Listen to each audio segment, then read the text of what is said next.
Hey guys, TTL here. So in today's video, we'll be checking out the HONOR MagicPad 2, which was finally released globally. I've been testing this tablet these last few days, and in this video, I will show you all that it is capable of. Plus, we got a lot of free gifts with the initial launch, so we'll be having a look at those as well. So let's jump in and see what we're dealing with. So the only variant available here in the UK is the 12GB RAM and 256GB storage, Wi-Fi only, and that comes in at £499.99, so basically £500.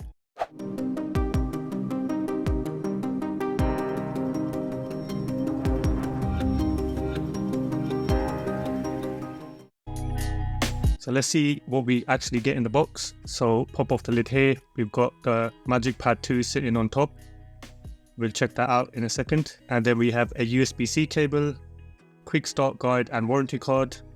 And then I'm just going to unbox the gift that I got, the 66-watt charger, which is the HONOR Supercharge. So we've got the 3-pin slidey compact adapter, and you also get the USB-C cable with that too. And then of course the tablet itself. So let's jump in and see what the design and build is like.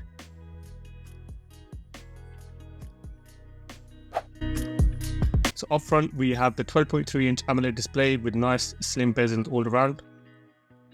Looking at a landscape, we have the volume buttons and microphones up top. That's 2 microphones. And then to the right we have 2 speaker grills, which I believe each house 2 speakers in there, and then the USB-C port. The bottom is bare, nothing there. And then to the right we have 2 more speaker grills and then the power/lock button. The 9-megapixel front-facing camera, and around the back we have the 13-megapixel rear camera with flash, and then another microphone in between those two. The tablet has a metal unibody design, and this is the black colorway, and it feels really nice and premium in the hand. Very slim too. We also have this IMAX enhanced text on the bottom here, which we'll be checking out soon. And when laying flat, the tablet has slight rocking to it, but it's not too bad.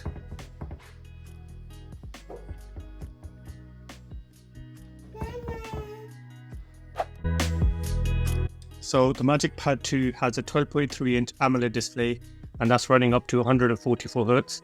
It has a PPI of 290, and this is my first tablet that I've actually reviewed that has an OLED display, so that's quite exciting. We also get IMAX enhanced display, so that's going to make all your media consumption look that extra bit better. First, we'll quickly unbox the Magic Pencil 3. So we get a spare tip along with a quick start guide and warranty card. And then the pen is a simple design, white with the HONOR branding on the top and a flat edge for the magnetic connection to the tablet. And it has a nice weight to it. I do like the more heavier pens. So it snaps on magnetically to the top of the tablet, pops up with the pairing request straight away. And through this connection, it'll be able to charge the pen also. You can see it attaches nicely, so it'll be good enough for a bit of shakage here and there, but obviously if you do it too much, it's gonna fall off. Quick look in the settings, your normal stuff here. You can pick between light and dark mode. Peak brightness on the tablet is 1600 nits, so that's really nice to see. It gets really nice and bright. And then we just have your normal stuff further down, color mode and temperature. You have normal and vivid, so I can already tell the vivid is making those colors really pop on the screen. Refresh rate, we can pick between dynamic, standard, medium or high, highest being 144Hz. And then we also have the HONOR Eye Comfort display settings. You can turn on circadian night display, and also the defocus eye care feature, which uses AI and inbuilt defocus signals to adjust the display, which can help to reduce transient myopia by up to 13% as claimed by HONOR.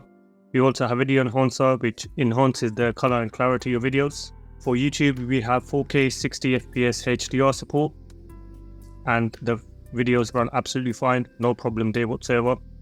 And HDR content on an OLED panel at this size looks absolutely amazing. The colors are nice and rich. There's really good contrast between the lights and darks, and we can see the nice inky black darks of an OLED display.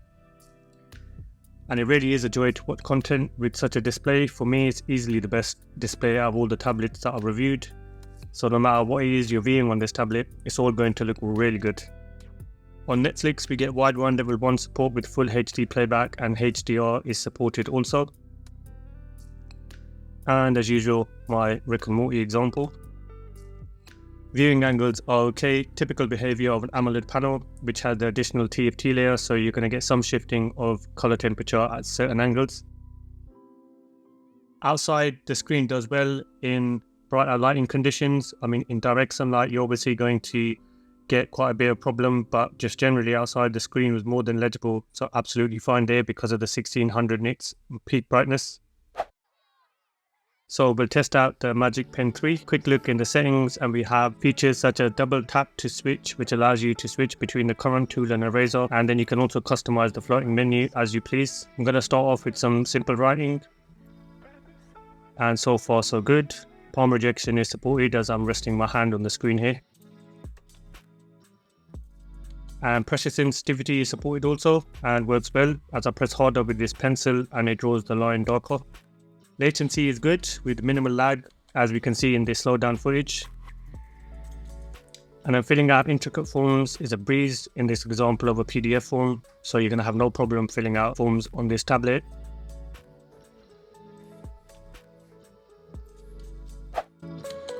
So the MagicPad 2 has 8 speakers in total and supports 100 degrees ultra wide sound field. If we have a look in the settings, we can enable that, and from here, and then you can pick from sound style, say auto, standard, vocals, music, movie and game, so whichever one is best suited at the time. And I'm just gonna turn up the volume here and then have a listen.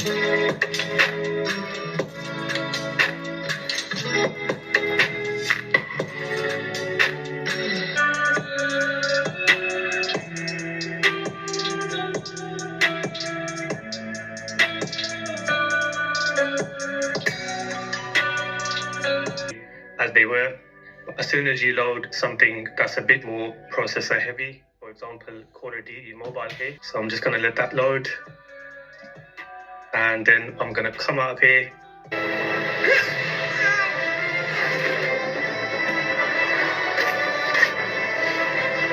We're going to be a great team, like Moses and his buddy who liked to collect seashells.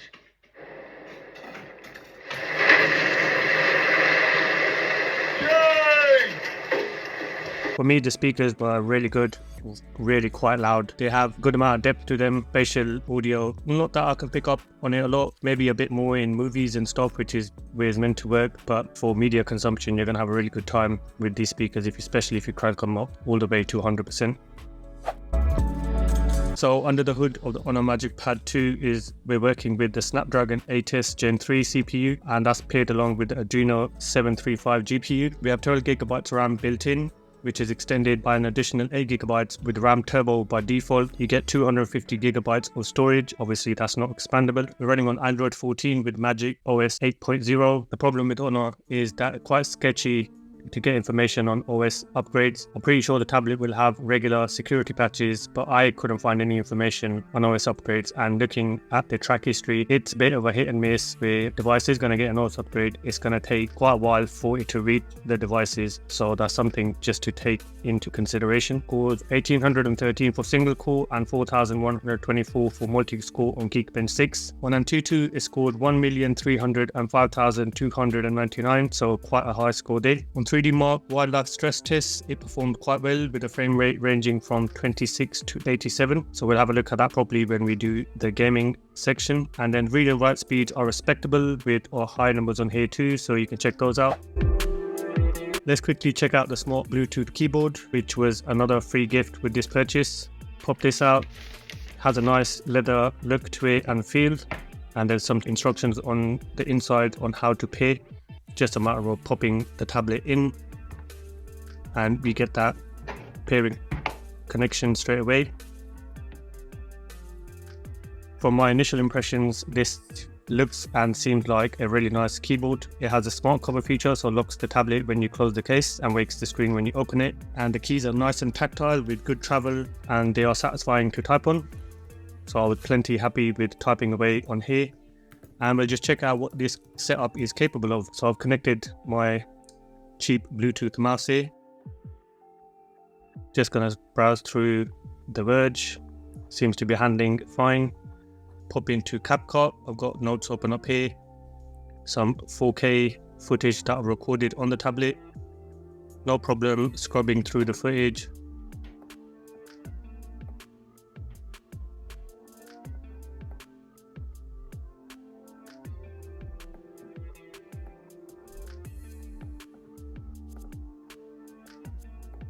and we'll quickly export that. It's not a long video. This chip is capable, so we'll hit export. We can see it's breezing through that, no problem. And you also have inbuilt features for videos in the native gallery app, so you can edit footage from there, and here you got loads of different options, so you can go ahead and use that if you wanted to instead of using a third-party app. And then just generally we have little things like the usual stuff, you know, if you're copying and pasting text, no problem there, hop in. So productivity wise, really good on here. And honestly, I felt like I was just sitting there using a laptop. Just an example of the HONOR docs here. So this is the kind of spreadsheet /Excel version. And again, no problem. Works absolutely fine with formulas, everything you would expect. Another example of multitasking. So I've just got YouTube in a pop-up window and just casually using, and the tablet handled that fine. And then we have the global taskbar, which pops up from the bottom and allows switching between apps a lot more quicker. Or you can pick and then you can just drag and drop if you want to open it as a pop-up window. You can have 4 apps open altogether, so that's 2 in split screen and 2 in pop-up. So again, plenty of options to be multitasking with many different apps, and everything's working as it should be. And a quick look at the notification center and control center. And generally opening apps and time-wise, absolutely no problem. Everything opens quick enough, nice and snappy. 8S Gen 3, like I said, is a capable chip, and you're not going to have any problems, especially with these kind of like daily tasks. And we also have OTG support, so it allows you to connect external drives, and reading speeds on here were really good. So you can see I'm just hopping in and out of these videos here, minimal load times when doing so. And with the Magic Portal feature, which you can select text or images or videos and drag them to the side here and drop them into predefined apps for quick attachments, so that's nice and convenient. We'll check out some games on here. We're starting off with 76% battery and the temperatures are quite low. I have performance mode turned on in the battery settings and the screen brightness is around 75%. First example will be Call of Duty Mobile Warzone, so that's my go-to. Highest for visual quality we have is medium, and I've set everything else to high. Absolute joy playing the game on here. I've got my controller connected and no problem. I mean, it wasn't peak visual quality, but still, honestly, good enough. Minimal delay in anything. I have hardly noticed any frames dropping. I'm not too sure if it was actually hitting 60 FPS. I wasn't able to monitor the frames, unfortunately, but nice and smooth enough for me anyway. And I was timing this, so we can see after 10 minutes of me playing, we lost 3% battery and the CPU temperature had increased to 37.4, but feeling the tablet, it didn't feel that warm. Genshin Impact, after waiting nearly 15 minutes for it to compile the shaders, which was annoying. Finally getting to the game, and again, I started off with the default graphics running absolutely fine. We're going to switch it up to the highest, and I'm going to set the FPS to hit 60, and ran absolutely beautiful in here. Honestly, this display with it being AMOLED just makes everything so much better. The colors are so nice on here. The contrast is really good, and it's an absolute joy for anything you're viewing on this tablet. I really enjoyed it, but this game was running absolutely fine, and it was, I would say, in the higher end of the FPS range because it was running really buttery smooth. And then 21 minutes in, we're down to 67%, and the CPU is at 41 degrees and the battery's at 87, so you know, it's kind of hitting the CPU and GPU as we would expect. Next, we'll check out GTA Vice City. I'm going to crank the resolution up to the highest, and again, as I was expecting, no problem. Game was running absolutely smooth, and again, another joy to play a classic game like this. And after nearly half an hour of back-to-back gaming on the highest possible settings, we're down to 65% battery, and the temperatures are a bit better because of Vice City not being so demanding. So as a gaming tablet, you are going to be able to enjoy your high-end games on here, no problem. For optics, the MagicPad 2 has a 9-megapixel front-facing camera and a 13-megapixel rear camera. We'll have a quick look at what options we have. So we got video, photo, portrait, and then scan document. And in the more section, we have HDR photo, time-lapse, and watermark. For video, it is locked to 30 FPS, and for resolution, you can pick between 720, 1080, or 4K. You can also obviously enable or disable the LED flashlight. And you have various other options: assistive grid, timers, filters if you wanted to use those. In the settings, usual stuff here, which you can access from the quick settings. And then for photo, we have AI, you can turn on and off. We have scan text, so it pulls out any text that it sees. And again, the same kind of settings. And then portrait, again, similar to what we saw on photo, but we'll have a quick look at some videos and pictures that I've taken with the tablet. Checking the camera quality on the MagicPad 2, recording 4K 30 FPS. See what the mic sounds like. Just standing directly behind the tablet. I know there's a microphone on the front side, so it probably would sound better if I was on the other side, but just a quick check. Autofocus takes a second or two.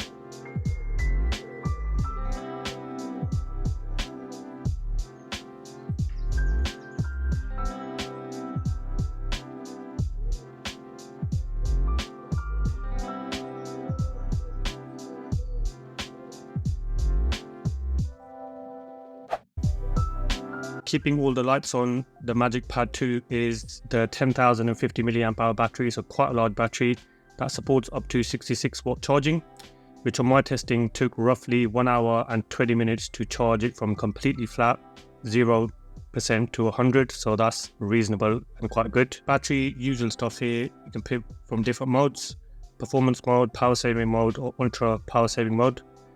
You can see I'm on 50% and it's claiming I've still got around 32 hours left. From my testing, it was good. If you do heavy use, you'll get a day out of it. And if it's more light or moderate use, you'll get 2/3 days easily. In additional settings, you get things like smart charge, smart battery capacity, all things to kind of help conserve the battery's health. And the usual screen on time. As you can see, I've been doing a lot of testing with the tablet with the benchmarking apps and gaming, so my battery, even though it had dropped to half, and that's still after about 4 or 5 hours of screen on time.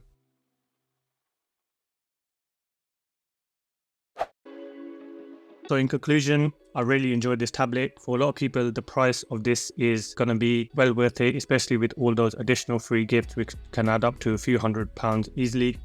If you're looking for something as a permanent laptop replacement, you might not be getting that, but for the more simple things, multitasking, you're not going to have any problem. AS Gen 3 chip is more than capable of handling daily tasks and might strain a little bit under heavy use. And for me, the standout feature would have to definitely be this AMOLED/OLED display. Really nice on here. At this kind of size, it really enhances your experience with the nice rich colors, the really good contrast, and just generally makes everything that much better looking. Con I would have to say is the cameras, and again, you can't really expect much from a tablet when it comes to cameras, but everything else for me, it ticked the box. Like I said, connecting it with a mouse, and especially with the Bluetooth keyboard and the stylus, which is another highlight, works really nice, feels good, nice weight to it. I have to say that I really enjoyed this tablet. I always have offers going on with free gifts, and eventually the price of this might come down a little bit, but for some people, you know, the $499 price mark for this tablet, this capable, might be reasonable. Some people, it might be too expensive. That all depends on everyone's circumstances. And yes, there are other options like the iPad Air, which is a good option. Anyways, thanks for watching, guys, and I'll catch you in the next one. Take care.